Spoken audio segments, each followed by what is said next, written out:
enregistre. Voilà, donc c'est parti. Donc, bonjour tout le monde, bon mercredi matin, bon mercredi ensoleillé. C'est vraiment un fun de vous voir en grand nombre parce que je pense qu'il fait beau partout, puis vous restez derrière votre écran, donc c'est vraiment apprécié. C'est sûrement pour Monsieur la Douceur, là, notre invité spécial qui ne veut pas qu'on l'appelle spécial. Puis, donc, c'est ça. Aujourd'hui, vraiment, le thème, c'est parler du regroupement des offices. Juste avant aussi, un petit rappel de quelques consignes techniques qu'on se donne. Vous voyez, Elisabeth, elle a fermé tous les micros, donc, parce que ça évite d'avoir des bruits de fond. Mais n'hésitez pas à utiliser le chat là, sur votre écran. Soit ça s'appelle chat, soit discussion. Là, c'est la petite bulle. Donc, vous pouvez cliquer dessus puis mettre vos questions, vos commentaires. Moi, je vais les regarder, vos questions, puis je vais les intégrer dans les questions qu'on a déjà préparées. Hein. On a préparé ça un peu comme une entrevue, comme si vous étiez à la télé en face d'une vedette. Donc, on va le faire comme ça. Je vais essayer d'intégrer vos questions. Puis, de toute façon, on se garde un petit moment à la fin là, pour avoir des commentaires ou des questions plus générales. Donc, aujourd'hui, je disais, c'est le thème du regroupement des offices.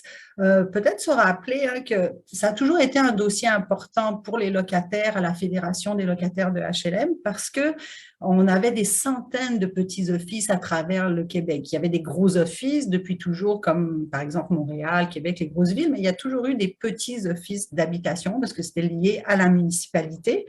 Puis, ce qu'on constatait avec les appels des locataires, c'est que les services étaient très inégaux, hein, finalement, d'un office à l'autre. Quand tu avais toute une équipe pour gérer, puis être avec les locataires, ça ne fait pas les mêmes services que quand tu as une personne à temps partiel. Hein, parce que selon les normes de la Société d'habitation du Québec, ça prend 100 logements pour avoir un employé à temps plein dans un bureau, puis un employé sur le terrain. Donc, quand vous étiez un office qui gérait 10, 20 logements, on parle de quelques heures par semaine pour faire tout l'ouvrage. Donc, c'est sûr que ça faisait des services différents. Donc, ça a toujours été une réflexion puis une demande à la Fédération pour améliorer les services. On devrait peut-être regrouper certains offices. Il y a des premiers regroupements qui se sont faits avec les fusions municipales au début des années 2000.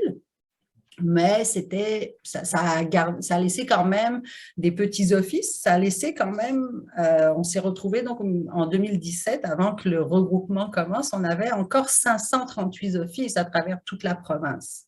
Donc les fusions n'avaient pas réglé ce problème-là. Donc il y a eu des démarches, des demandes des locataires, finalement la SHQ s'est emparée du dossier, puis c'est parti. On a eu des démarches de fusion volontaires à partir de 2017. Donc, depuis 5 ans maintenant, de façon volontaire, dans les MRC, les offices s'organisent pour fusionner ou pas, se regrouper ou pas. On était sceptiques à la fédération, si c'est volontaire, les offices vont-ils vraiment le faire? Puis finalement, ça a quand même... Le constat maintenant, c'est qu'il reste environ 158 offices municipaux. Donc, quand même, on est passé de 540 à 150 à peu près. Donc, en 5 ans, il y a eu beaucoup de regroupements. Mais il reste des petits offices. Il y a des regroupements qui ont donné des petits offices. Il y a des offices qui ont décidé de ne pas du tout regrouper. Il y a à peu près une dizaine de MRC où il y a eu un refus complet, total de fusionner. Donc, on trouvait que c'était important de faire le point finalement. Comment ça s'est passé? Comment ça se faisait? C'était quoi les démarches? Est-ce que ça a vraiment amélioré les services? C'était ça notre pari. Parce qu'on veut peut-être pousser pour qu'il y en ait plus. C'est toujours dans l'idée d'améliorer les services aux locataires. Donc ça, c'est un petit peu le contexte de notre entrevue aujourd'hui. C'est monsieur la Douceur qui a accepté là, de se prêter au jeu finalement de l'entrevue puis parler avec nous de regroupement d'office. Donc, je vais laisser se présenter lui-même. Hein. Il est directeur général de l'Office des Mascoutins et Acton dans la région de Saint-Hyacinthe. Il va se présenter un petit peu son nouvel office qui a fusionné en 2018. Puis après, il y a des questions, tout ça que je vais lui poser. On va parler des démarches qui ont été faites. On va parler de comment maintenant le travail, les services sont organisés. Puis qu'est-ce que ça donne de plus, de quoi il est fier après toutes ces années. Donc, Monsieur la Douceur, bienvenue dans nos Zooms. Puis, si vous voulez bien vous présenter, tout le monde a hâte de vous entendre. Bonjour Patricia, bonjour tout le monde. Merci de m'accueillir ce matin. Je suis toujours très fier de collaborer avec la Fédération. Je pense que c'est très, très, très important. Moi, je suis directeur général à l'Office d'habitation ici depuis 14 ans maintenant. Euh, Nous avons débuté euh, au début, Saint-Hyacinthe, c'était 512 logements. On avait 101 PSL. Et on avait quelque chose comme une trentaine d'accès logis, là, trentaine de logements accès logis. Et quand la SHQ a demandé voir s'il y avait des regroupements possibles, nous, on a recommencé à regarder dans notre MRC des Mascoutins. Il y avait 5 offices. Moi, j'ai communiqué avec mes collègues, donc j'étais le seul directeur temps plein. J'ai communiqué avec mes collègues temps partiel. On a fait déjà une première rencontre entre nous pour voir comment on pourrait faire ça. Puis ça s'est fait, nous, on est chanceux, là, ça s'est fait en harmonie. Très, très, très, très harmonieux. Bon, c'est sûr qu'on a fait quelques rencontres avant préparatoires, dont avec mes collègues, dont le maire aussi de Saint-Hyacinthe, M. Bernier à cette époque.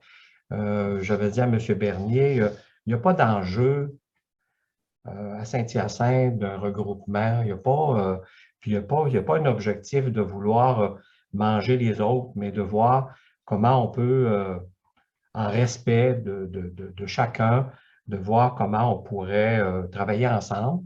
Et puis que la ville de Saint-Hyacinthe aurait un siège au même titre que les 8 autres municipalités, même si c'était une municipalité où il y avait 10 logements, par exemple à Upton, ben, la ville d'Upton aurait un siège. Pareil comme la ville de Saint-Hyacinthe, qui avait 512 logements à Saint-Hyacinthe.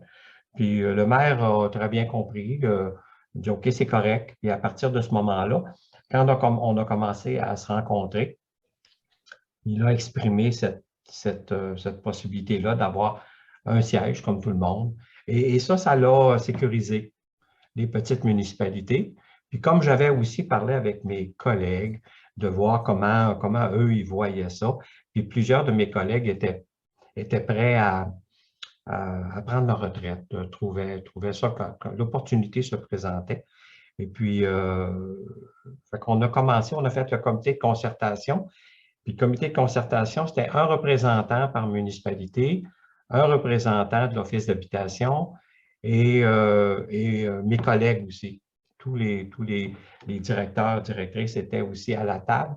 Et on avait invité, je ne me rappelle pas, Françoise, j'ai revu dans la liste Françoise Savoie, qui est maintenant au conseil d'administration de l'Office et présidente du CCR.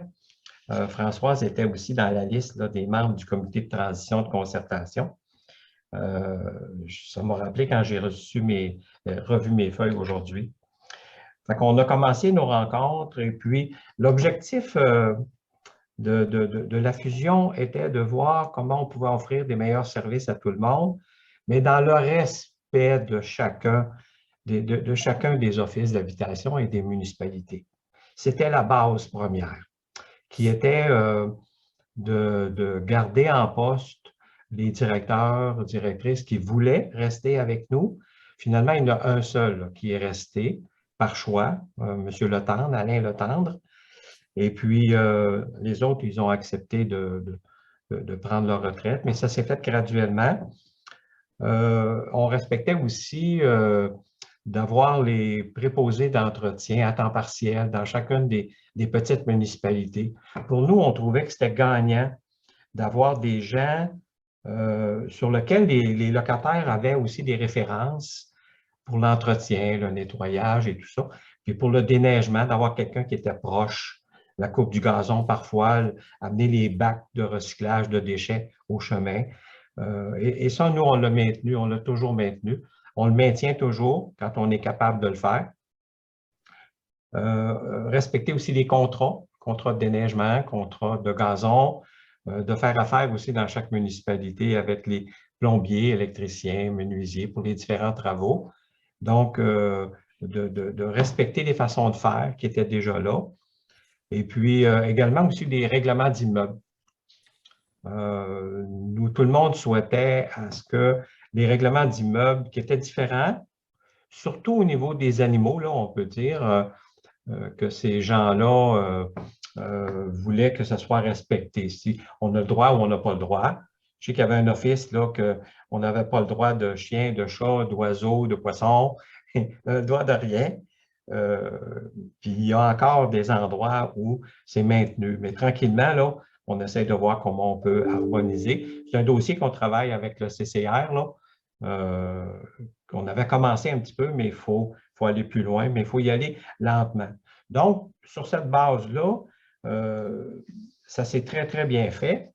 Et puis, après une ou deux rencontres, il y avait la MRC d'Acton qui était juste à côté de nous, qui avait au total 71 logements, donc ne pouvait pas avoir quelqu'un temps plein. Fait qu'on on les a invités à se joindre à nous. Ils l'ont fait avec grand plaisir. Et puis après ça, il y avait deux offices aussi qui étaient dans la vallée du Richelieu, qui n'étaient pas sur le territoire de la CMM là, de Montréal, qui était Saint-Denis-sur-Richelieu, Saint-Antoine, que la vallée du Richelieu ne souhaitait pas les avoir avec eux, étant donné qu'ils n'étaient pas sur le territoire de la CMM. Ce qui fait on les a invités à se joindre soit avec Sorel Tracy, soit avec nous. Ils ont décidé de venir avec nous. Donc, on est autour de la table, on est 9 municipalités qui fusionnées. Puis je vous dirais que ça va très bien. La fusion s'est faite pour nous le 1er janvier 2018. On était dans les premiers là, qui se sont fusionnés. Je ne sais pas si j'ai fait le tour. J'ai la parole Oui. facile, hein, Patricia? Non, ça pose bien la table. Moi, ça me soulève une autre question. Du coup, c'est pas une MRC qui a dit, moi, j'utilise ma compétence logement, puis je vous dis que vous vous regroupez. Il y a même plusieurs MRC en jeu. C'est vraiment, vous n'étiez pas là pour convaincre et imposer, mais c'est un comité de concertation qui a travaillé ensemble pour voir ce qui était le plus logique comme regroupement. C'est ça? Oui, c'est intéressant que tu apportes ce point, Patricia, parce qu'au tout début, la SHQ, en 2017, ce qu'elle annonçait, c'était des regroupements par MRC. C'est ce qui était annoncé. Les regroupements volontaires par office, là, il y avait deux autres façons là, de possibles. Fait que moi, j'avais des contacts avec la MRC, donc j'ai rencontré le directeur de la MRC, le directeur général, puis on a convoqué les 5 maires qui avaient des offices, là, parce que les Mascoutins, je pense qu'il y a 14 municipalités, mais on est seulement 5 qui avaient des offices d'habitation sur leur territoire. Quand on a fait une première rencontre, ça a été drôle un petit peu parce que la réaction des maires, ça a été qu'est-ce que la MRC vient faire dans son. Il y avait comme une chasse gardée. Je pense que les MRC prenaient beaucoup plus de pouvoir et tout ça. Fait qu'ils ne comprenaient pas. Et là, j'avais expliqué que la SHQ nous demandait de le faire de cette façon-là. Fait qu'on avait commencé comme ça. Puis quelques semaines plus tard, c'est là que la SHQ avait annoncé qu'on pouvait se regrouper à partir d'une volonté des offices d'habitation et des municipalités. Fait que là, j'ai communiqué avec la MRC, puis mes 5 maires, ils étaient bien contents. Là. Ils étaient contents que la MRC ne soit pas impliquée, puis ça s'est bien passé avec la MRC de toute façon. Là. Fait que c'est ça. Fait c'était vraiment volontaire. Comme j'étais le directeur à temps plein, c'est moi qui a animé ces rencontres-là, convoquer les gens. Puis je te dirais que dans toutes les rencontres qu'on a eues, ça n'a pas été difficile du tout, du tout. C'était vraiment harmonieux. Puis comme tu vois, on ne s'appelle pas l'Office d'habitation de Saint-Hyacinthe. C'est vraiment, on a pris les deux noms des MRC, MRC des Mascoutins et d'Acton. Et ça, les gens trouvaient ça intéressant, même qu'on joigne Acton avec nous. Puis par la suite, les deux se sont joints, là, Saint-Denis, Saint-Antoine avec nous. Donc, ça a pris, on voit, hein, quand même un leadership de votre part pour que ça se réalise, puis un leadership rassembleur qui visait vraiment à écouter le monde, puis à les mettre autour de la table, puis à trouver l'approche gagnant-gagnant pour tout le monde, finalement, avec votre initiative. Donc, ça prend quelqu'un qui porte ça, on dirait, localement. Oui, ça prend quelqu'un qui le porte, mais ça prend une volonté aussi de l'ensemble des gens. C'est sûr qu'il faut respecter les gens dans cette démarche-là. Puis je le sais qu'à certains endroits, c'est plus difficile. Puis on peut comprendre pourquoi c'est difficile, parce qu'il faut chercher comment ça peut être gagnant-gagnant. Il faut faire des compromis, il faut faire. C'est sûr que nous, autour de la table, avec tout le monde, finalement, on était 27 autour de la table, là. On était quand même, tu sais, 9 municipalités. Vers la fin, là, avec Saint-Denis-Saint-Antoine, 9 présidents ou représentants des offices d'habitation. Puis mes collègues, ben, il y avait 8 directeurs. Non, il n'y avait pas, il n'y avait pas. Ah, M. Anctil était aussi présent à cette.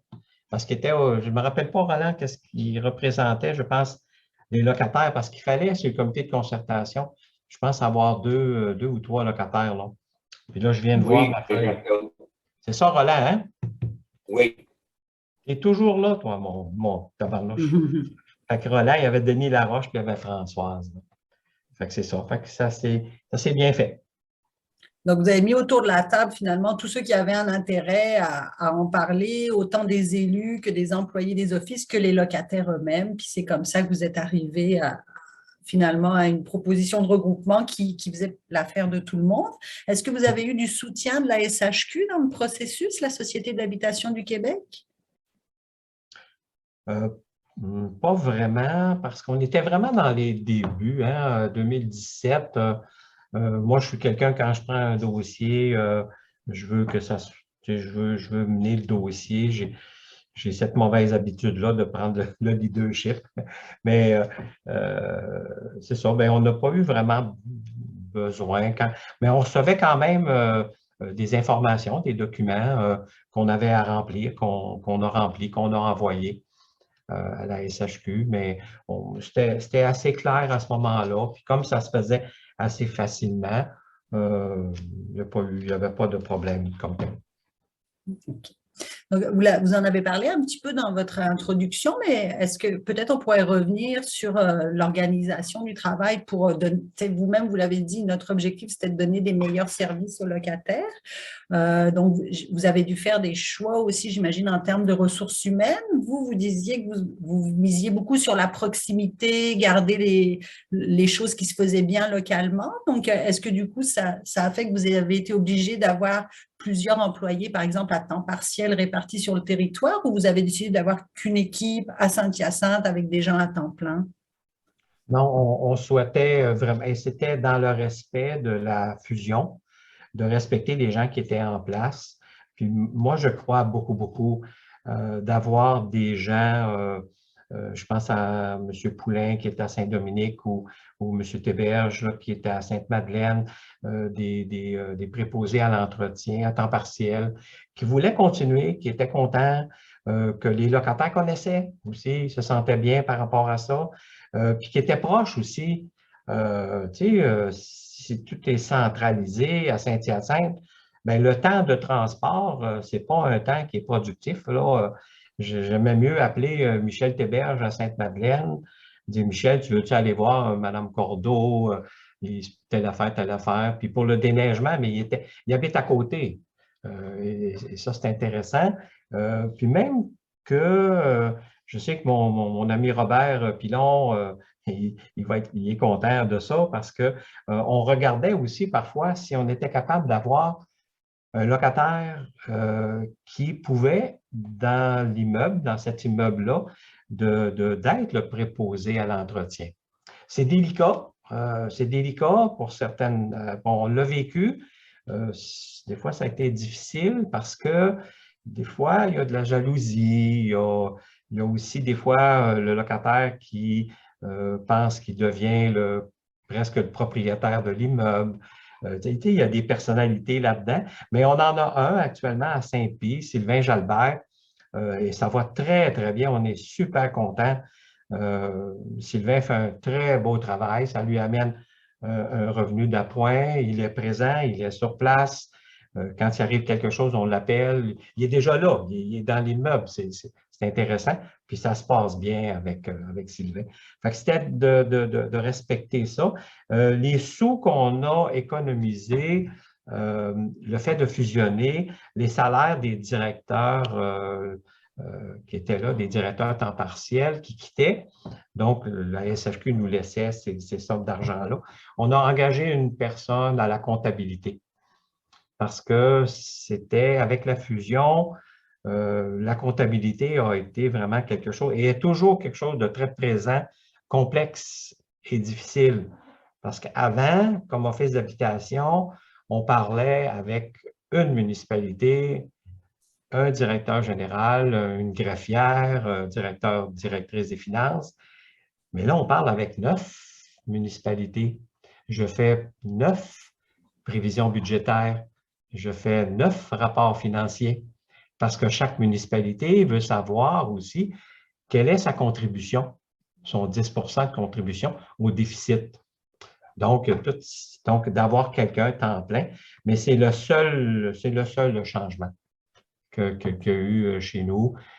Puis ce qu'on a fait aussi pour éviter que les gens qui sont plus loin, parce que le territoire s'est agrandi beaucoup, là. Nous qui étions habitués juste à Saint-Hyacinthe, là, on se déplace jusqu'à Sainte-Hélène, jusqu'à Saint-Antoine-sur-Richelieu, qui est l'autre côté de la rivière Richelieu pour nous. Mais ce qu'on a fait, on a fait l'installation de boîtes barrées, des boîtes métal barrées, dans lesquelles les gens pouvaient glisser des documents pour le renouvellement de leur baux, qui pouvaient aussi, s'il y avait un problème d'une réparation quelconque, s'ils ne voulaient pas appeler, il fallait laisser une petite note, une plainte aussi, une requête, ils pouvaient le laisser. Puis nous, à chaque semaine, on a quelqu'un qui passe, qui fait la tournée. À l'occasion, c'est moi, de moins en moins. Mon directeur des immeubles, des fois, on a quelqu'un d'autre, sélection-location, qui fait la tournée. Il faut faire la tournée de toute façon pour les laveuses-sécheuses en même temps. Fait que, et ça, les gens ont beaucoup apprécié. Puis ça, on n'a pas eu, de la part des locataires, on n'a pas eu de mauvais commentaires de ce côté-là. Puis je me rappelle avec Françoise Savoie, notre présidente, on avait fait quelques tournées. Tu te rappelles, Françoise, on était allé voir à quelques endroits les locataires pour les sécuriser. Des fois, j'en ai fait seul, des fois, j'en ai fait avec Françoise. Mhm. Donc, moi, de ce que je comprends, c'est du fait que le territoire est vaste maintenant, mais que vous vouliez quand même garder cette valeur de proximité. Un des choix qui a été fait, c'est de peut-être multiplier le personnel, même pour que localement, il reste des gens. On parle de combien d'employés à peu près pour l'ensemble de l'office, du coup? Nous, on est également centre de service. J'ai OK. quand même 6 personnes au centre de service. On est un gros centre de service, là. Pour toute la montée des JS, là, on a 2780 portes. Là. On a 6 techniciens, une personne au développement, on a 6. Mais le personnel, au total, là, avec le centre de service, on est 23. C'est vrai qu'avec les temps partiels, là, je pense qu'on est rendu à 28, 29, là, mais on a des gens temps partiel. Puis il y a le centre de service aussi là, qui est là. Puis, si j'ai bien compris, puis il y avait aussi une question dans le chat par rapport à ça. Donc, c'est pas juste des employés, des fois, qui sont pas à Saint-Hyacinthe, mais qui sont plus proches du monde, mais c'est aussi des contrats. Par exemple, pour le déneigement, est-ce qu'on parle d'une compagnie, un contrat pour tout le territoire ou plusieurs contrats de déneigement? Plusieurs contrats. On a respecté les contrats. Puis, dans le déneigement, c'est vraiment c'est particulier parce que ben, les municipalités sont loin et c'est difficile d'avoir un fournisseur qui veut faire le tour partout. Là. Ils ont tout leur équipement et tout ça. Mais nous, on a gardé les mêmes personnes. Des fois, on allait en appel d'offres là, quand même dans les petites municipalités. Il y a eu des fois des petits changements, mais c'est des gens de la place. Au niveau de la tente du gazon, c'est la même chose. Électricien, plombier, serrurier, c'était toujours de garder les personnes. Puis souvent, les prix sont moins élevés aussi hein, dans les plus petites municipalités. Là, quand même, là, on s'est aperçu de ça au niveau du déneigement, du gazon. Bon, plombier, des fois, on avait des bons qui coûtaient un peu moins cher, là, mais on essayait d'avoir le plus possible de proximité là, par rapport à ça. Dans les directeurs, si je rajoute, directeurs, directrices qui ont pris leur retraite, nous, ce qu'on avait fait, c'est ils n'ont pas quitté au 1er janvier 2018. On leur avait demandé de rester jusqu'au 31 mars 2018 pour finaliser aussi les états financiers, puis de préparer là, la relève, nous transmettre aussi toutes les informations sur les contacts qu'ils avaient là, pour le gazon, etc., etc., là. Fait que ça, c'est intéressant. Mais j'ai un directeur qui est resté, qui voulait rester. On était super contents. M. Alain Letendre, qui s'occupait déjà du secteur un petit peu d'Actonville. Là, il était à Sainte-Hélène, si je ne me trompe pas. Fait que lui, il est devenu notre directeur du point de service. On a quand même maintenu dans la région d'Acton un point de service. On aurait peut-être voulu que M. Letendre reste plus d'heures, mais par choix, il voulait faire un 7 heures par semaine. Donc, une journée par semaine, il était sur place. Il supervisait aussi là, la personne d'entretien parce qu'il y avait quand même un peu plus de logements, 41 logements à Actonville dans 3 immeubles. Donc, on était super contents. Puis Alain est encore avec nous, là, une journée par semaine. Et pour ça, je vous dis, ça s'est fait en harmonie. Ça s'est, tu sais, tout s'est bien fait par rapport à ça, là. C'était gagnant-gagnant pour tout le monde. Puis vous vous êtes donné les moyens, par exemple, avec ce 3 mois de transition, c'est un bon exemple de décision que vous avez prise pour maintenir une continuité, vous avez, maintenir un lien avec l'administration d'avant, puis être sûr de rien perdre dans le transfert. Donc, c'est vraiment intéressant. Par rapport au... Donc là, on a regardé un peu les démarches, l'organisation du travail. Par rapport au service aux locataires, je sais que vous l'avez abordé tantôt, puis je suis sûre qu'il y a des oreilles qui sont ouvertes. Les règlements, on a vraiment cette idée qu'un office, un règlement d'immeuble, c'est partout pareil.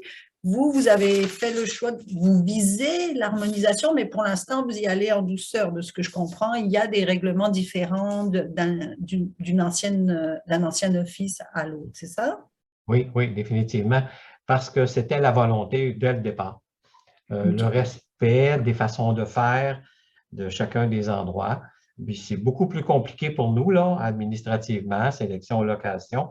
Ça amène des fois des petites erreurs qu'on fait, mais cet objectif-là a toujours été maintenu.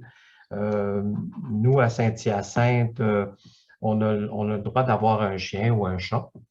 Dans les immeubles où il y a un ascenseur, il y a juste à Saint-Hyacinthe qu'on a des ascenseurs, dans ces immeubles-là, on n'a pas de chien. Puis si vous avez ceux qui ont des animaux, là, vous allez très bien comprendre. Un chien, moi, j'ai toujours eu un chien chez nous aussi. Un chien, ça renifle. Et puis, tu ne peux pas toujours l'avoir dans tes mains, ton chien. Fait que quand tu prends l'ascenseur, il va renifler puis il va faire pipi dans le coin. Fait que, et là, ça sent le pipi dans l'ascenseur. Et ça, c'est désagréable pour tout le monde. Et ça sent fort, hein? Fait que c'est ça, parce que moi, j'adore les animaux. Et quand ça arrive, la situation, c'est surtout dans les immeubles pour personnes âgées, mais on peut quand même proposer à la personne qui a un chien, un immeuble ou un logement dans un immeuble où il n'y a pas d'ascenseur. Et là, la personne a le droit d'avoir un chien ou un chat. C'est sûr qu'on ne joue pas à la police, là, mais on pense que les gens dans l'ensemble respectent bien ça. Puis un chat, bien, les chats, ils restent toujours dans la maison avec la litière et tout ça. Mais puis il y a des immeubles, là, comme je disais, je nommerai pas des endroits où tu n'as pas le droit ni de chien, ni de chat, ni d'oiseaux, ni de poissons. Mais ni lézards, ni rien, ni rien. Nous, il y a eu une situation à un moment donné dans un immeuble à l'extérieur où il y avait une locataire qui, en fait, il ne nous l'avait pas dit. On lui a loué un logement et elle avait un chien. Et quand on s'en est aperçu, on lui a demandé de se départir de son chien, mais là, il n'y avait pas d'autre choix de logement, là, parce que dans la municipalité, il y a juste un immeuble. Puis, elle ne voulait pas nécessairement s'en venir à Saint-Hyacinthe. Fait que on a rencontré les locataires, puis on a demandé aux locataires si on pouvait regarder cette possibilité-là. Puis ça a été non. Très, très fortement non. Et comme je leur disais, même si on dépose la dame au tribunal du logement, les juges, les juges sont à l'écoute quand même. Il y a la zoothérapie.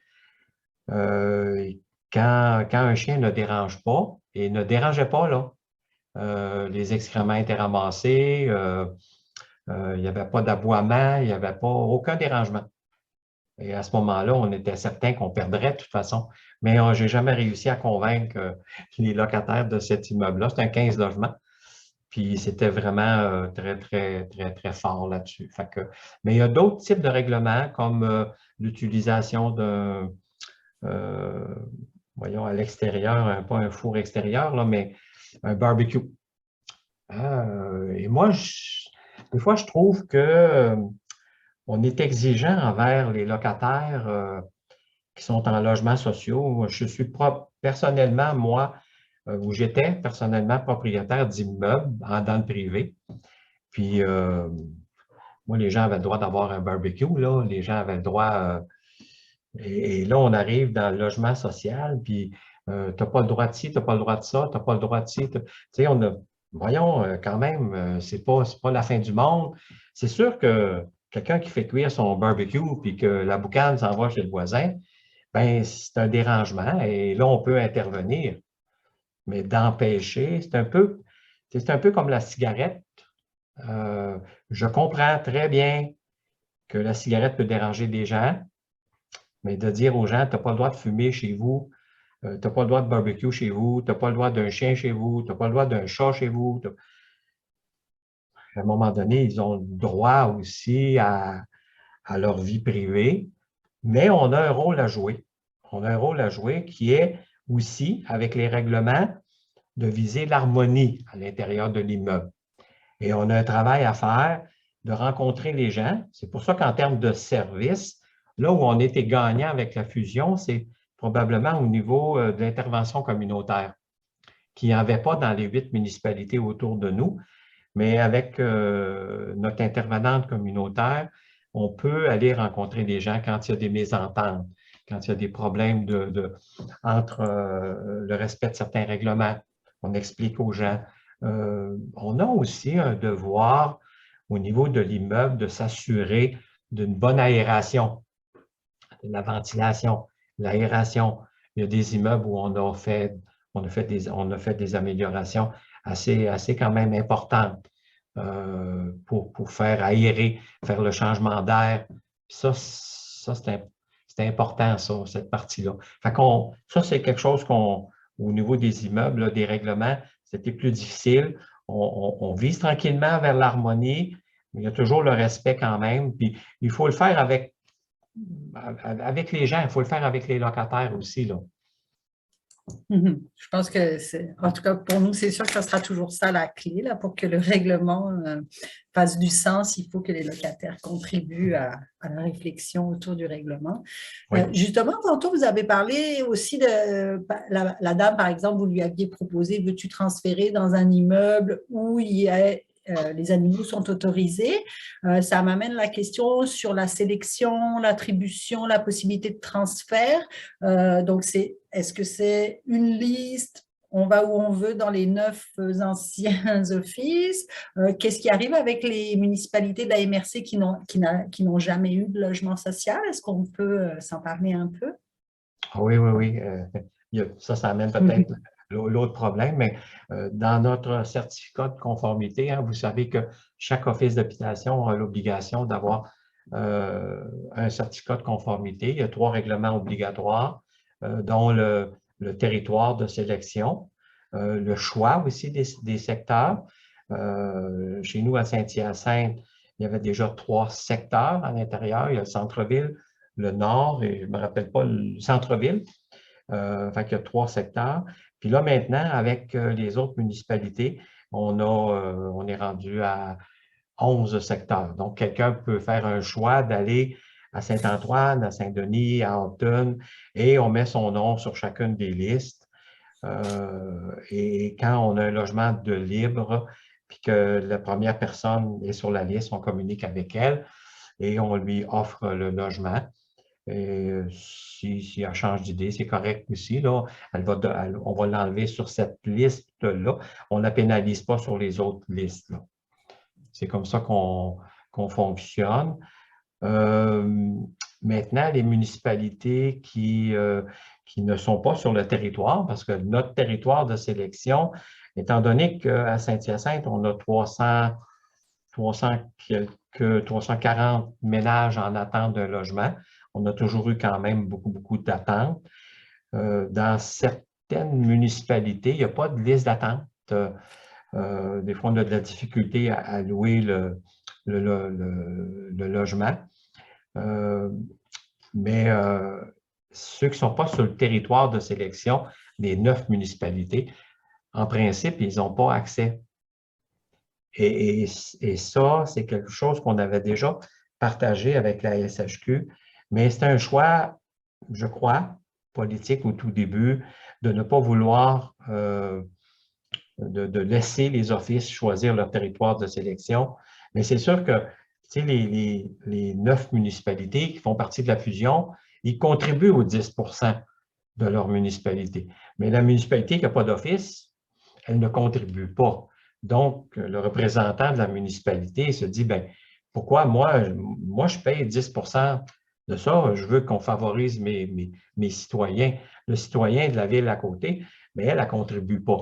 Bon, c'est sûr, mais ça fait qu'ils n'ont pas accès. Par contre, ce que nous, on fait, c'est qu'on dit à la personne, fais une demande quand même, et on prend sa demande et on la met dans une chemise autre. Et quand on a, puis les gens font quand même un choix de secteur. Si j'ai quelqu'un qui dit, moi, j'habite à Saint-Charles, puis moi, aller à Saint-Denis-sur-Richelieu ou Saint-Antoine, je serais très heureux, là. Et à ce moment-là, nous, on l'accepte à ce moment-là. Quand on a un logement qui est libre, et puis la ministre, là, elle a annoncé, Mme Laforêt a annoncé, je ne sais pas si c'est en janvier ou février, là, une ouverture par rapport aux municipalités qui ont des logements disponibles, de pouvoir ouvrir un petit peu. Bien, nous, on n'avait pas demandé de permission, puis on le faisait quand même. Mais il y a une logique là-dedans. La municipalité qui paye son 10 de déficit, si elle a des logements qui sont vides, il n'y a pas de revenus. Puis oui, on favorise quand même quelqu'un de la municipalité. Mais quand il n'y a personne sur la liste d'attente, à ce moment-là, bien, puis avec l'accord, parce que tout le monde au conseil d'administration sont au courant de ça. Là. Fait que oui, on le fait. Puis nos logements sont comblés presque partout. Là. On a eu une situation particulière à Saint-Antoine sur Richelieu où on a eu 2 décès en dedans de 3-4 mois. Et on a 2 locataires qui ont fait un conjoint, puis ont décidé de quitter pour s'en aller dans un logement ensemble. Donc, on a eu 4 logements tout d'un coup qui s'est libéré sur 15. Fait que là, on a fait des pieds puis des mains, on a fait des annonces. Et là, on a ouvert un petit peu le territoire par rapport à Saint-Antoine. Intéressant. Donc, évidemment, un règlement d'attribution pour l'ensemble de l'office. Les gens, ils remplissent une demande, mais ils ont le choix de 11 secteurs. Oui. Donc, ils peuvent appliquer dans plusieurs municipalités différentes. Donc, ça peut être intéressant. Puis, vous avez développé, avant même que ce soit officiel pour les municipalités qui n'ont pas de liste d'attente, qui peuvent ouvrir, élargir finalement leurs critères d'admissibilité. Vous le faisiez déjà avec des gens. Donc, on a élargi un peu l'accès au logement social finalement dans votre nouvelle structure. Oui, on l'a élargi un petit peu. On est un petit peu un contrevenant dans ce sens où la SHQ souhaiterait qu'on leur demande la permission, qu'on leur dit on va faire ci, on va faire ça. On est un petit peu contrevenant par rapport à ça. On ne dit pas tout, Mais les gens sont logés et les loyers rentrent. C'est ça. Puis, dans le fond, on le voit, là, ça s'est rendu aux oreilles de la ministre et il y avait des choses qui sont, logiques, là. Moi, d'avoir 4 logements de vide à Saint-Antoine, puis on le faisait, on l'a fait aussi, mais c'est des endroits où le logement était vide depuis 2, 3, 4 mois. Que ça n'a pas d'allure, mais la personne est admissible là, au niveau des revenus, de la citoyenneté. Fait qu'on a tout simplement dit, ben, écoutez, ça a de l'allure, ça a une logique, Ben là. oui. Tout le monde était content. Autant pour les gens en demande de logement social que même comme gestionnaire, tu sais, c'est des Mhm. loyers qui rentrent, c'est un déficit d'exploitation plus bas finalement quand on est capable de... On se rappelle hein, que les loyers, c'est quand même 40% des dépenses en HLM. Donc, si les loyers ne rentrent pas, ben, collectivement, tout le monde y perd. Oui. Donc, ben, vous avez, bon, de ce que j'entends, tu sais, les règlements, c'était ça. Vous avez ouvert la porte, vous avez dit ce qu'on a amélioré, qu'il n'y avait pas même avant dans certaines places, c'est le soutien communautaire, le soutien aux locataires. Est-ce que c'est ça le fait d'être regroupé comme ça? Il y a des gens qui ont des nouveaux services, finalement, peut-être une pratique de soutien communautaire à Saint-Hyacinthe qui peut maintenant rayonner plus largement. Et est-ce que ça vous permet aussi d'avoir des liens plus soutenus avec le réseau de la santé, peut-être, comme office regroupé ou pas plus que ça? Pas plus que ça. Pas plus que ça, Mhm. un petit peu. On souhaiterait avoir un peu plus de personnel, de ressources pour le soutien communautaire. Je pense qu'il est important, le soutien communautaire, d'être plus proche des gens. Je trouve qu'on n'est peut-être pas assez proche non plus. C'est sûr. Tu sais, moi, j'ai été aussi, quand j'étais directeur à Saint-Hyacinthe, j'étais aussi directeur à Sainte-Madeleine, à Saint-Dominique, je faisais aussi ceux-là. J'étais beaucoup plus présent. Là, comme directeur général, je suis pas assez présent. Moi, ça me manque parce que j'aime voir les gens, j'aime rencontrer les gens, j'aime parler avec les gens, mais c'est plus difficile parce qu'on fait beaucoup de gestion, beaucoup de rencontres.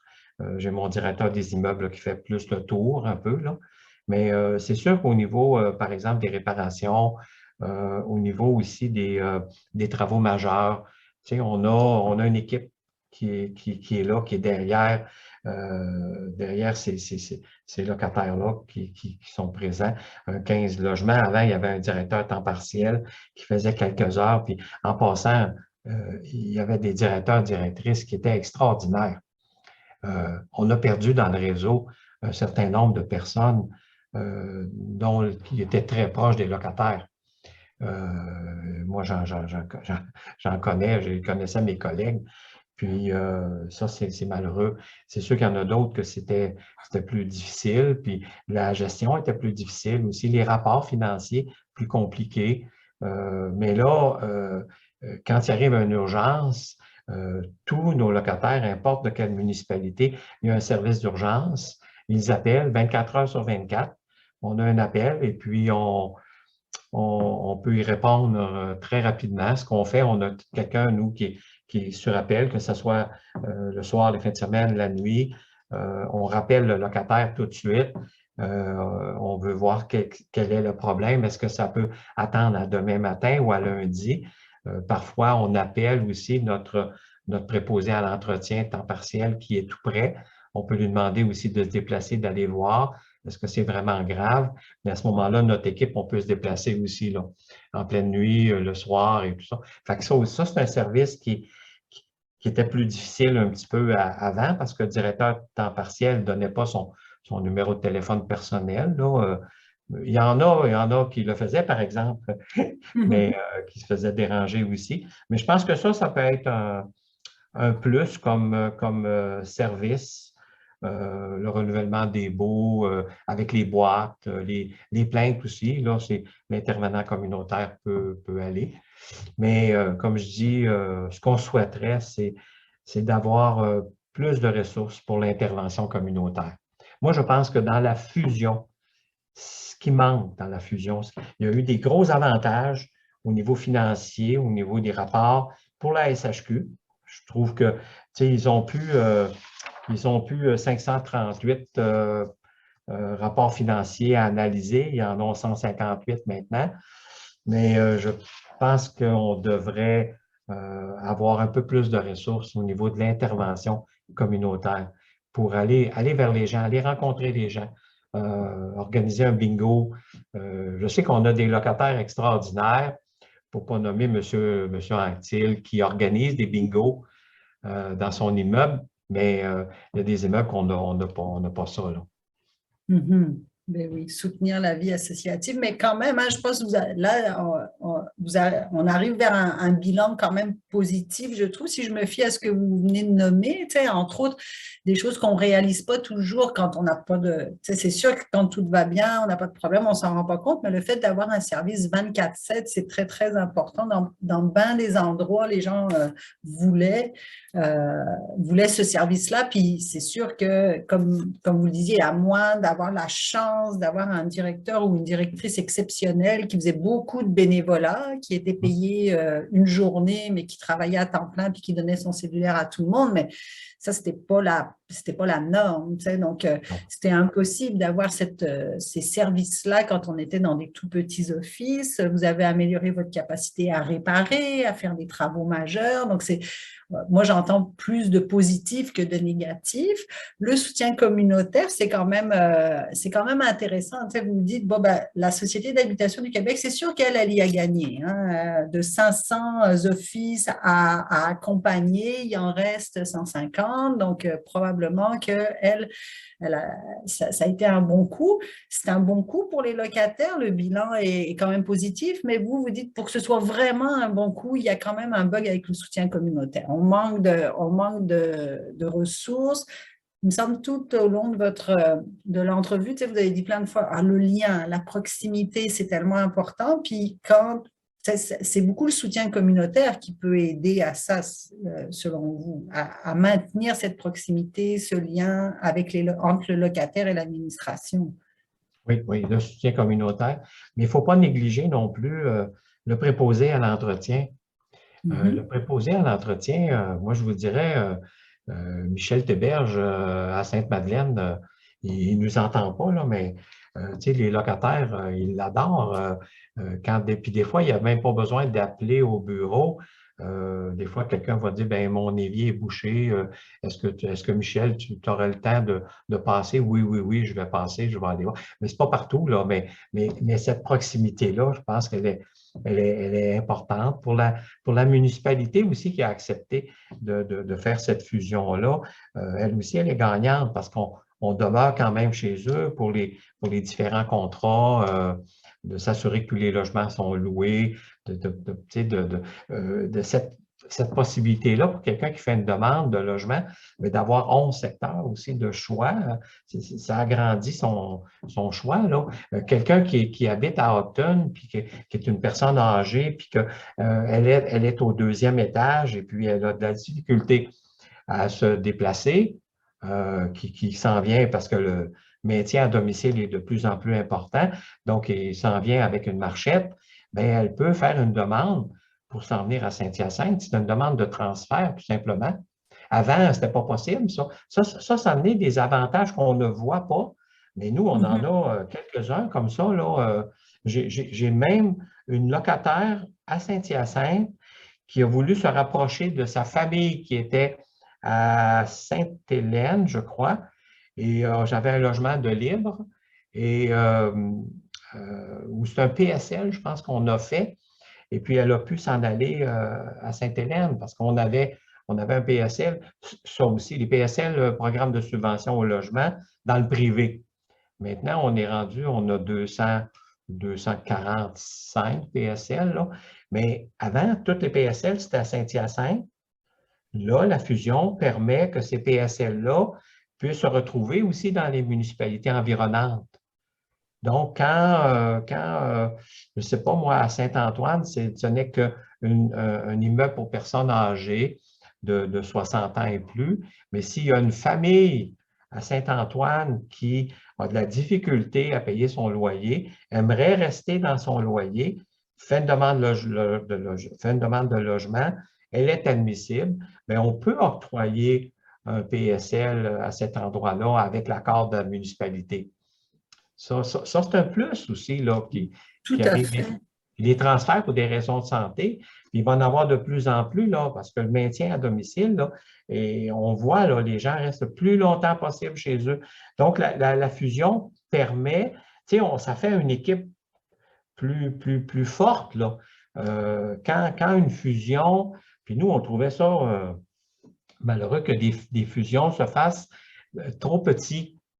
Une fusion en bas de, on disait en bas de 300, je dirais en bas de 500, tu n'as pas toute l'équipe, tu n'as pas toute l'expertise autour de ça, mais ça, on est gagnant pour les transferts qui n'étaient pas possibles avant. Puis ça, on l'oublie là, complètement, surtout parce que nous, tous nos immeubles, sauf Saint-Pie, Saint-Pie, c'est famille, mais les autres, c'est toutes des personnes âgées qui demeurent là.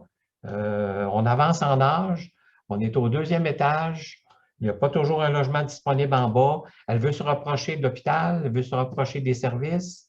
Ben, elle fait une demande de transfert pour des raisons de santé et elle a un petit 500 pour aider à payer ses petites dépenses, son déménagement, puis c'est gagnant. Mhm. Tout à fait ça. C'est vrai que c'est pas ce qu'on voit le plus, mais c'est vraiment des nouveaux services très importants. Puis vous l'avez dit, là, je vais pas répéter, mais je pense quand même qu'il faut insister sur le fait que oui, il y a des besoins, tu sais, la trajectoire des gens change au cours de leur vie. On veut se rapprocher des services de santé, on veut se rapprocher de la famille. Puis ces regroupements permettent ça, vraiment plus de mobilité, des trajectoires un peu plus flexibles des locataires. C'est très intéressant, mais vous l'avez dit, ça prend quand même une masse critique. Hein, Oui. et ça prend, vous parliez, pour avoir les logements disponibles, mais aussi pour avoir l'équipe qui est capable de porter ça. Vous Mhm. parliez de 3. On sait que la SHQ souvent dit 300, c'est bien, ça permet d'avoir 3 personnes plus à l'administration, puis 3 personnes sur le terrain, mais vous, même votre expérience, c'est ça serait même 500, ça serait bien. C'est ça que j'entends. Ah oui, définitivement. Nous, on a une MRC qui est avec nous là, dans le centre de service, là, 148 logements. Mélanie en est la directrice générale. Elle est extraordinaire. Je ne sais pas comment elle fait, mais elle est presque tout seule. 148 logements, donc elle a quelqu'un à temps partiel, mais tu sais, puis là, elle a 5 municipalités. Fait qu'elle n'a pas de directeur des immeubles là, comme moi, là.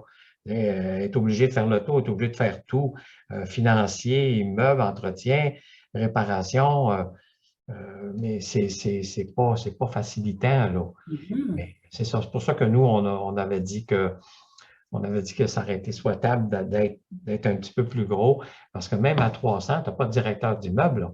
Ça prend au moins un 500 là, pour avoir un directeur ou une directrice là, des immeubles, avoir une équipe, avoir une expertise là, par rapport à ça. Là.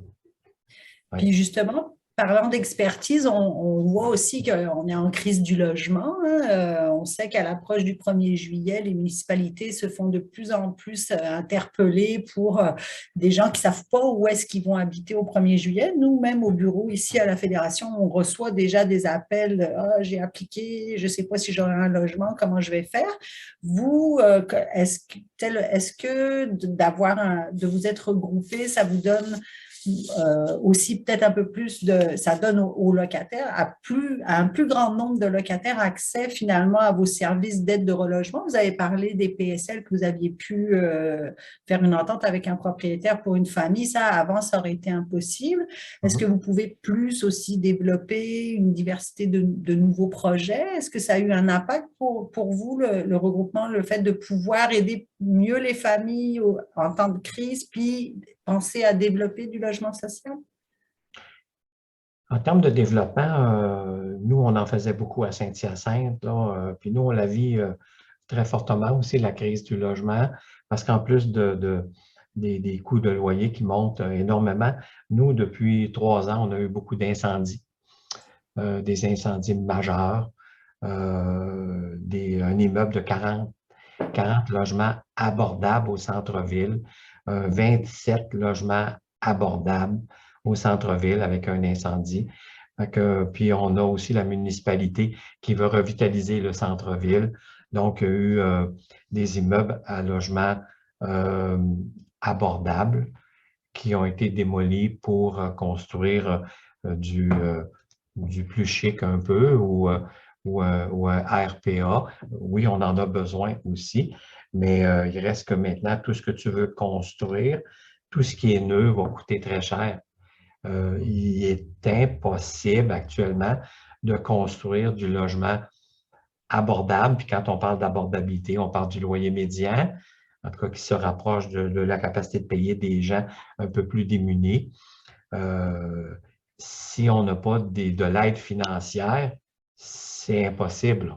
C'est impossible. Mais nous, on vient d'ouvrir un 52 logements au centre-ville de Saint-Hyacinthe le 1er décembre. Et au 1er décembre, je peux vous dire que les 51 logements sur 52 étaient loués. C'est juste qu'il y avait un couple parce qu'ils ont choisi leur logement sur papier parce que c'était pas prêt, mais ils ne pouvaient pas visiter. Donc, quand ils sont arrivés pour visiter, ils trouvaient que c'était trop petit, mais ça a pris un mois qu'on s'était reloué. Fait que c'était plein tout de suite. Fait que nous, on fait du développement.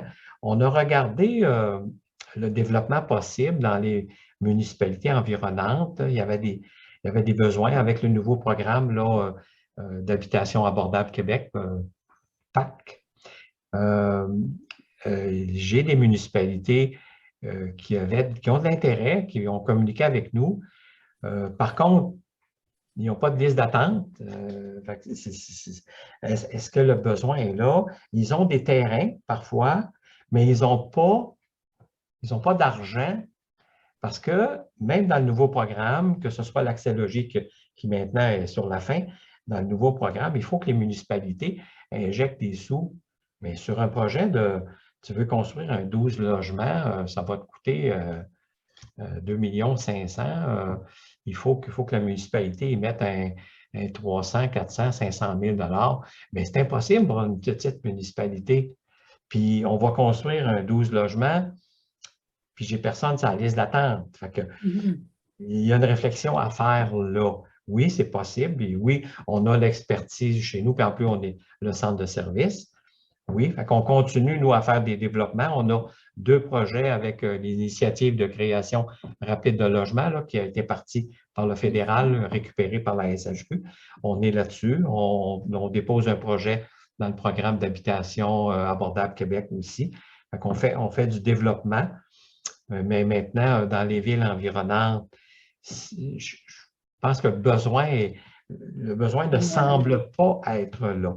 Puis la crise du logement, ben oui, avec une équipe comme on a fait une entente avec la municipalité. La municipalité s'est inscrite au programme aussi d'urgence. Fait qu'on a quelqu'un d'attitré, nous, on a un petit service d'accompagnement. On prend les appels, on analyse les besoins des gens, puis on essaie de regarder ce qu'on peut, mais on ne peut pas répondre à toute la demande. Nos logements sont pleins partout. Les PSL, on a quelques unités de disponibles, mais quand il n'y a pas de logement, mon PSL ne sert pas à grand-chose. Non, c'est sûr. C'est plus difficile. Quand même, je constate qu'avant, c'était seulement les gens finalement qui résidaient à Saint-Hyacinthe qui avaient accès à ce genre de services, les logements que vous développez, que vous continuez à développer à Saint-Hyacinthe en particulier parce que c'est là où la liste est la plus grosse. Mais des gens d'autres municipalités peuvent choisir ce secteur-là quand même. Donc, il y a des perspectives de déménager dans un logement social beaucoup plus qu'avant finalement. Peut-être pas à Saint-Hyacinthe, mais pour les autres municipalités, pour les locataires des autres municipalités. Donc, c'est un autre plus, finalement. Oui, donc, moi, je vois et pour la crise du logement, je te dirais aussi, ce que je rajoute, c'est qu'on a créé aussi une cellule de crise ici à Saint-Hyacinthe avec des organismes communautaires parce que, tu sais, on est la ville-centre. C'est ça aussi qui a fait que c'était intéressant, le fait qu'on soit ville-centre, les petites villes qui sont autour de nous. Tu sais, Saint-Hyacinthe est dans le centre. Tu sais, quand je disais que c'est gagnant-gagnant, ça aussi, c'était un facteur qui n'était pas à négliger. Tu sais, on était l'office à 512, puis tous les autres petits offices, ça variait entre 10 et 15 logements. Donc, tu sais, c'était plus facile. Pour ce qui est de la crise du logement, nous, on a quand même ouvert à toutes les municipalités de la MRC des Mascoutins et de la MRC d'Actonville, étant donné qu'on a cette cellule de crise, qu'on essaie d'accompagner quand même les gens. Ils n'auront, quelqu'un qui n'est pas sur notre territoire n'aura pas accès à un logement social en HLM ou en PSL, là, ça, c'est pas possible, mais on peut quand même les accompagner parce qu'on a quand même beaucoup de contacts avec des propriétaires. Tu sais, on peut aussi les référer à un organisme chez nous qui s'appelle Logement Mail, qui est un organisme de défense des droits. Fait que, tu sais, il y a cette expertise-là qui fait qu'on est beaucoup plus fort quand on est regroupé comme ça, là. Tout à fait. Mais en tout cas, je trouve qu'on a listé là en 1 heure de discussion quand même vraiment plusieurs retombées positives. Puis nous, c'est sûr que c'est normal quand les retours qu'on a souvent, c'est pour nous dire hey, avant j'avais ça, maintenant j'ai perdu ça. Souvent, il y a un sentiment quand même qui reste pour certains locataires, pour les locataires d'avoir perdu. Est-ce que puis c'est ça, je pense, d'où l'important, je pense, de faire des rencontres comme aujourd'hui, de lister un peu, de jaser ensemble. Ça a amélioré des affaires. Il y a la question du lien qui reste toujours, de la proximité, là, qui reste toujours un enjeu quand on élargit les équipes de travail, quand on élargit le territoire, c'est certain, mais par contre, les services il y a des nouveaux services, il y a des meilleurs services dans bien des endroits. Vous diriez, comme après 5 ans, là, c'est de quoi vous êtes le plus fier finalement dans tout ce processus-là? Bien, définitivement, d'avoir réussi de façon harmonieuse la fusion, le regroupement. Moi, je pense que c'est quand même gagnant-gagnant pour tout le monde. Bon, à Saint-Hyacinthe, on n'a pas gagné. On n'a pas gagné tant que ça, là, mais ce n'est pas grave. C'est important de partager avec tout le monde. Mais la perception des locataires d'une diminution de services, c'est très présent. C'est exact. Cette perception-là, elle est vraiment là. Puis je vous dirais que tantôt, je disais que j'étais directeur aussi à l'Office de Saint-Dominique, un 15 logements. Donc, on avait un conseil d'administration à tous les mois. J'avais 2 représentants de locataires au conseil d'administration. C'est une petite famille, hein, puis on parle de tout, on parle de tous les locataires, hein. Il y a des petits racontages, tu sais, puis ils sont proches du directeur. Et quand la fusion est arrivée, ben, il n'y a plus de conseil d'administration à Saint-Dominique. Donc, les 2 locataires qui étaient au conseil d'administration, là, ils ne sont plus au courant de rien. Ben, la perception de ces 2 locataires-là, c'était, ben là, on a perdu beaucoup, là. On a perdu notre directeur, on n'a plus d'informations. Puis c'était vraiment, tu sais, le conseil d'administration, puis Roland, Françoise le savent bien, tu sais, c'est quand même très structuré, le conseil d'administration. Mais quand tu arrives dans la gestion d'un 15 logements, ben, c'est une petite rencontre de famille, là, on était contents de se voir, là, c'était plaisant, puis le lien était très proche. On dirait que là, c'est plus un lien d'affaires avec les membres du conseil d'administration. Même si on se tire la pipe un peu là, avec Roland et Françoise, là, ils m'agacent aussi, hein, ça arrive, hein? Ils me tirent la pipe. Mais c'est ça, ils ont l'impression d'avoir perdu. Parce que dans le fond, ce qu'ils ont gagné aussi n'est peut-être pas si apparent. Tu sais, les transferts, les réparations, l'entretien, le 24/7, tu sais, c'est pas aussi présent. Donc, et c'est pour ça que je dis, si on avait plus de ressources en intervention communautaire, on aurait une directrice qui pourrait faire une tournée à tous les ans. Et ça serait souhaitable. Et pas juste que souhaitable, ça devrait être presque imposé. On devrait, puis d'ailleurs, on se rappelle, hein, quand on fait nos planifications de travaux pour l'année suivante, au tout début, hein, la SHP nous disait qu'il fallait consulter les locataires. Mais cette consultation-là est difficile là, actuellement. Mais est-ce que si on avait plus de ressources, d'être plus présent dans le milieu, tu sais, on parlait d'organisation d'un bingo, d'une épluchette de blé d'Inde, d'un souper de Noël, des choses comme ça. Là, les locataires sont laissés plus à eux-mêmes à certains endroits. S'ils veulent organiser quelque chose, on va les aider, on va les appuyer. Il y a des sous. Il y a des sous pour ça. Mais s'il n'y a personne qui le prend en main, c'est sûr que nous, si on a une ressource pour tout le monde, c'est impossible. Donc, moi, je trouve que c'est cet élément-là. Si on veut améliorer quelque chose, c'est vraiment sur l'intervention communautaire. Ça nous permettrait d'être beaucoup plus présents auprès des locataires, puis d'avoir des rencontres annuellement, puis d'avoir des activités en place, etc., etc. C'est vrai, on en revient finalement à ce besoin-là, hein. C'est vrai qu'avant 9 offices, c'est 18 locataires impliqués sur 9 conseils d'administration. Là, on parle de 2 ou 3, Trois, Trois, trois hein, locataires, oui. 3 locataires. Les 15 autres, ben, leur lieu maintenant d'implication, c'est leur comité de locataires, c'est le CCR, mais c'est vrai que pour la fédération, on est là évidemment, mais pour les soutenir, quand à l'interne, il peut y avoir besoin de ressources là, en soutien, pour aider le CCR à lui-même aider chaque immeuble à s'organiser en association, en effet. Oui. Donc, ben, en tout cas, un processus quand même, vous l'avez dit, là, vous le retenez, qui s'est fait dans l'harmonie, mais qui a quand même demandé, j'imagine, beaucoup de travail et beaucoup d'ajustements au cours des 5 années. Est-ce que vous auriez le goût de rajouter quelque chose? On peut aussi ouvrir une période de questions. Parce que Oui, il y a non, j'ai pas mal exprimé. On a parlé des CCR. C'est quelque chose que même depuis le début, euh, qui est difficile de faire fonctionner, difficile de convaincre. Normalement, on devrait avoir 2 représentants par immeuble, par municipalité à l'extérieur. On devrait se retrouver à 18 locataires au CCR. Et on a rarement plus que 7. 6-7 personnes au CCR et ça.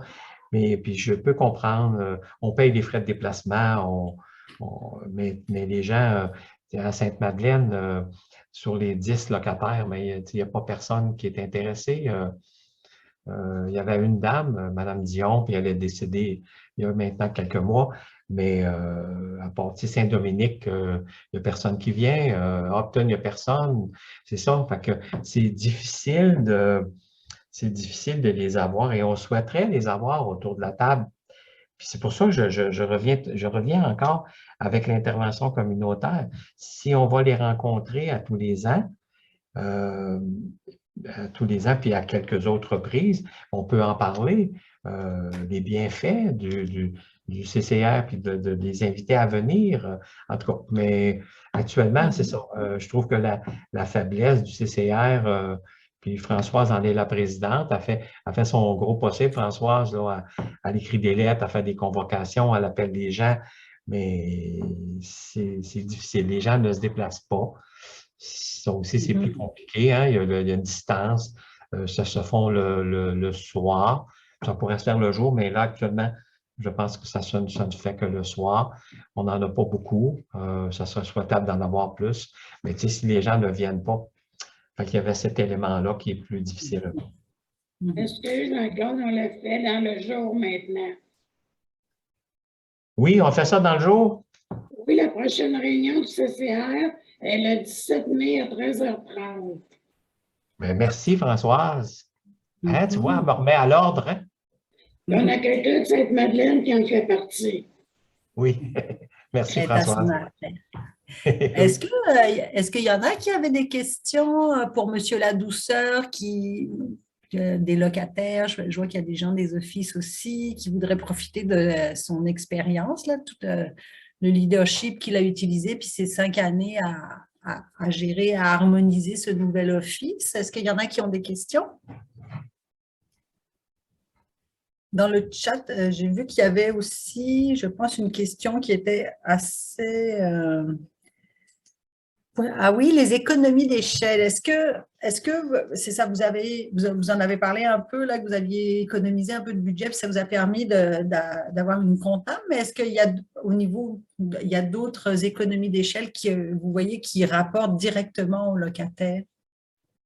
Aux locataires, non, pas du tout. Mais par contre, au niveau des municipalités, là, au niveau du déficit d'exploitation, mais il n'y en a pas beaucoup, là. Mais si on prend juste faire des états financiers, quand on a fait les états financiers de 2017 en 2018, bien, on avait 9 comptables et 9 états financiers. Fait que les coûts étaient assez importants, étaient autour de, je pense que ça va coûter comme 49 000 mais dès l'année suivante, on est allé en appel d'offres pour, dans le fond, c'est un état financier et ça nous coûtait 18 000 Fait que, tu sais, on a quand même économisé, mais cet argent-là est réinvesti dans la gestion, mais ça n'apporte pas de plus nécessairement aux locataires, là. Mhm. Puis, une autre question que je vois dans le chat, bon, on vient de passer de 2 années de COVID, on est un peu encore dedans. Est-ce que vous, le fait d'être un seul office regroupé, vous avez l'impression que vous avez pu mieux gérer ça, faire plus de choses pour les locataires dans ce contexte-là? Je ne sais pas si on aurait fait plus parce qu'on n'a pas vécu, cette situation-là avant la fusion. Mais c'est sûr que nous, les règles là, de confinement et tout ça, on les a appliquées. On a eu une très belle collaboration des locataires. Tu sais, des fois, on entend aussi dans les médias tout ce qui s'est mal passé, mais de notre côté, dans l'ensemble, puis même, on n'a pas eu besoin dans des petits immeubles, là, 10 ou 15 logements, d'avoir des agents de sécurité. Écoutez, on avait la collaboration des locataires et puis ils s'autogéraient aussi, là, le port du masque. On fermait les salles communautaires quand c'était nécessaire. On les a ouvertes quand c'était nécessaire. On faisait l'affichage. Mais quand c'est arrivé au mois de mars, puis là, la SFQ nous disait, bien, on peut mettre des agents de sécurité, puis etc., etc. Ce qu'on a fait, nous, c'est pour la période de Pâques, jeudi, vendredi, samedi, dimanche, lundi, ce qu'on avait fait, parce que c'était tout au début, avec toute l'équipe au complet. On a été chercher quelques personnes contractuelles, mais on a fait une présence très intense. Dès le 8 heures le matin jusqu'à comme 5 heures le soir, on avait 2 personnes de notre équipe dans chacun des immeubles à l'extérieur pour voir comment ça se déroulait, comment ça se passait. On s'est aperçu que ça se passait très bien, qu'on n'a jamais eu besoin, même à Saint-Hyacinthe, il n'y a eu que 2 ou 3 endroits où on a mis des agents de sécurité pour pas très longtemps, là. On a un immeuble qui était beaucoup plus gros, qui était 136 logements, 6 étages.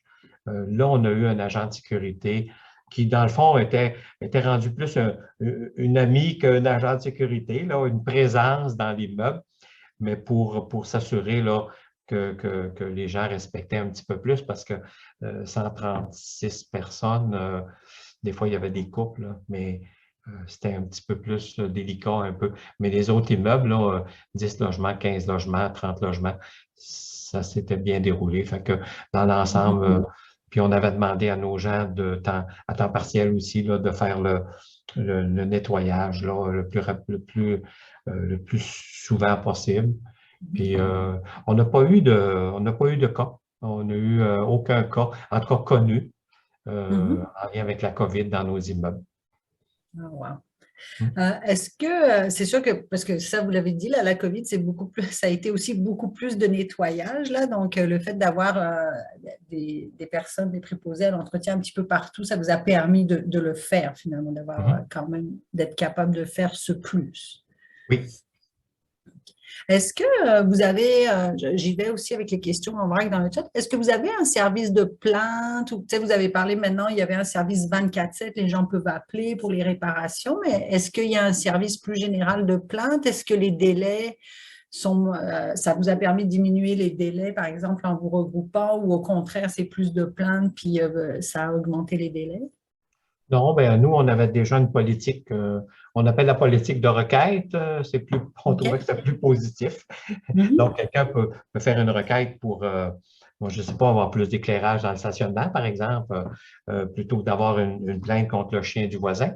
Mais on a une politique de requête qui est quand même bien fait. On a un document qu'on transmet aux gens Puis non, on n'a pas eu vraiment beaucoup plus. Il y a eu certains immeubles où il y a eu quelques problèmes.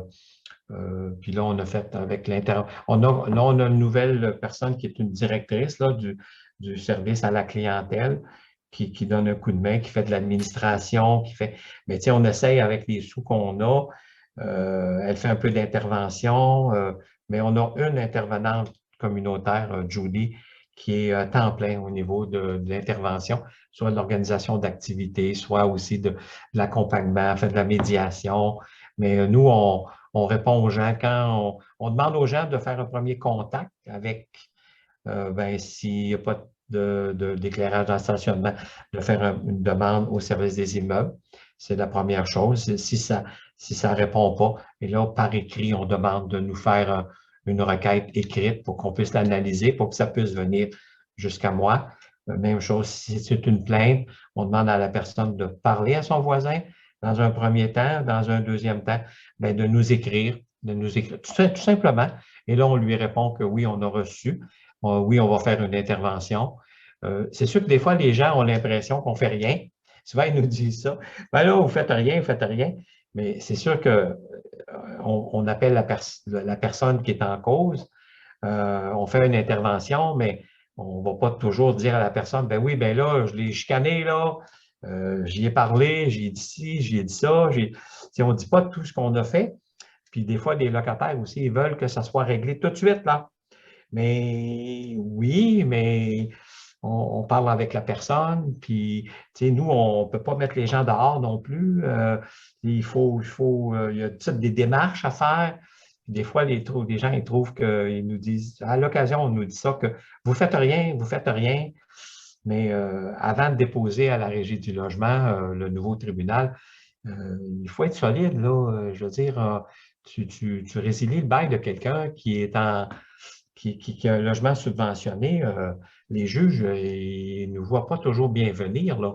Dans le fond, nous, quand on le fait pas par plaisir. C'est vraiment pas plaisant d'aller au tribunal, mais on est obligé d'y aller parce qu'on doit assurer l'harmonie, on doit assurer les respects de la jouissance des lieux, des locataires. On fait des interventions, si ça ne fonctionne pas, il faut aller devant le juge on souhaite des fois avoir une ordonnance, que le locataire puisse se faire un peu chicaner par le juge. Donc, c'est plus fort un peu. Puis si ça se reproduit encore, bien là, ça arrive que des gens perdent leur logement. Mais le but, c'est de trouver une cohabitation harmonieuse et jamais de faire mettre quelqu'un dehors, finalement, parce que c'est vrai qu'après, les HLM... C'est ça. Est-ce que... vous avez parlé de politique de requête. Il y a quelqu'un qui demandait dans le chat, donc pour les réparations, les retours, c'est pas des bons de travail. Vous appelez ça, on appelle au service des immeubles, on demande pour avoir une intervention, une requête. Si ça fonctionne pas, là, on y va avec une requête écrite. Ça, c'est quelque chose que vous existez à Saint-Hyacinthe, mais c'est une nouvelle pratique, j'imagine, pour les autres locataires des autres anciens offices. Oui, oui, pour toutes les municipalités, parce que quand quelqu'un appelle au service des immeubles, le poste 28, il laisse un message, il y a un bon de commande qui est fait. Okay. Il y a un bon de commande qui est fait, et puis et là, ça chemine. Si par contre, le dossier ne chemine pas et la locataire, ça fait déjà 2 mois, 1 mois, une semaine qu'elle a demandé que sa toilette est bouchée, puis personne n'est passé, bien là, nous, on lui dit, fais-nous une requête écrite, là. Envoie-moi une requête écrite. Et là, ça va être la personne, la directrice du service à la clientèle va recevoir la requête. Puis là, elle va intervenir auprès du service des immeubles pour savoir, mais qu'est-ce qui se passe, l'équipe, là? Bien, on l'a échappé, ci, ça. Puis là, on peut rappeler la locataire puis dire, OK, écoutez, là, ça a été échappé, bon, oui, ça va être fait. Fait que c'est peut-être cette deuxième partie-là. C'est la même chose que quand quelqu'un va des fois, il y en a qui vont nous appeler et ils vont dire, bien, le voisin, il y a beaucoup de bruit. Bien là, des fois, on n'attend pas d'avoir ça par écrit. On va l'appeler, la personne, on va lui dire, bien, probablement, peut-être que c'est un petit peu trop fort, on ne veut pas l'accuser, Mais si ça ne se corrige pas, bien là, la locataire, on lui dit, bien, envoie-moi-le par écrit, ça va être beaucoup plus fort, on va le mettre dans le dossier.